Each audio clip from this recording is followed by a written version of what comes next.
ভাই যাবে কি এতে ব্যবসা খারাপ হুম মিশা কথা কস হেই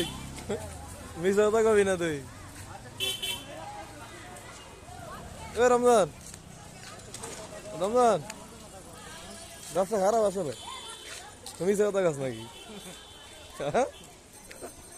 তুই মনে মিশা কথা কস হুম তুই মিশা কথা কস কি লিখা না না ওরা তো ভিডিও করতে ডালের লোক খুব হয়ে গেছে আগে ব্যবসা ভালো আগে ব্যবসা ভালো হয় না কেন দৈনিক 1000 টাকা আছে এই আমার ভালো এদিকে চা তুই মিশা তো কস কি লিখা আমার ব্যবসা ভালো হয় না হুম তুমি মিশা কথা কস হ্যাঁ